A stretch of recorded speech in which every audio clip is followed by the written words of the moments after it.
اور یقین کریں اتنا دکھ ہوتا ہے وہاں لوگوں کی جہالت اور لا علمیاں دیکھ کر، اور یہ پوری دنیا سے مسلمان آئے ہوتے ہیں، یہ نہیں کہ پاکستان کے مسلمان، کتنے لوگ ہیں جو وہاں صحیح صف بندی کرتے ہیں، آگے کتنی کتنی جگہ خالی ہوتی ہیں، پیچھے کھڑے ہوتے ہیں نماز پڑھ رہے، پتہ ہی کون نہیں کہ پہلے آگے اگلی جگہ فل کرنی، کتنے لوگ ہیں آپ وہاں دیکھیں تقریباً 100% لوگ ہی نمازیوں کے آگے سے ایسے گزر رہے ہوتے ہیں جیسے بھیڑ بکریوں کا باڑا ہوتا ہے، اس کے اندر بھیڑ بکریوں کو کوئی پتہ نہیں نہ ہوتا، جیسے مرضی چلتے جاؤ۔ اس طرح وہاں حج اور عمرے کے لیے جانے والے معزز مسلمان وہ نمازیوں کے آگے سے ثواب سمجھ کر گزر رہے ہوتے ہیں، اور بات یہ مشہور کر لی ہے اللہ دے گھر حرم چ اگوں دی لنگ جانا کوئی گناہ نہیں، یہ بات نہ کسی قرآن کی آیت میں ہے نہ کسی حدیث میں، غلط باتیں ایک تو بڑی مشہور کرتے ہیں، جس بات کا قرآن و حدیث میں کوئی وجود نہیں نہ ہوگا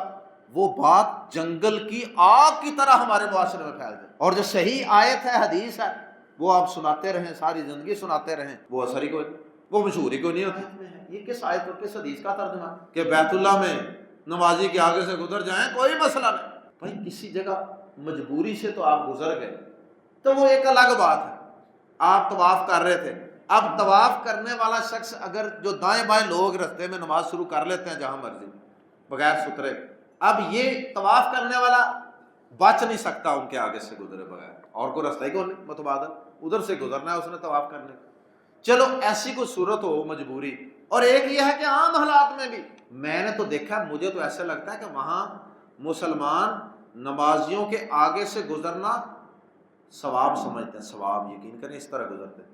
عورتیں بھی گزر رہی ہیں، مرد بھی گزر رہے ہیں نماز پڑھتے ہوئے آگے سے، علم ہی کوئی نہیں۔ اللہ رب العزت نے اسی لیے قرآن مجید میں فرمایا تھا نا هل يستوي الذين يعلمون والذين لا يعلمون، کیا جاننے والے اور نہ جاننے والے، علم والے اور جاہل کیا برابر ہو سکتے؟ کبھی برابر نہیں ہو سکتا۔ اللہ اکبر۔ اور کسی کو جاہل کہہ دینا، دیکھیں وہ کیسے آگ بگولا ہوتا ہے۔ جاہل کا لفظ سننے کے لیے ہم تیار نہیں،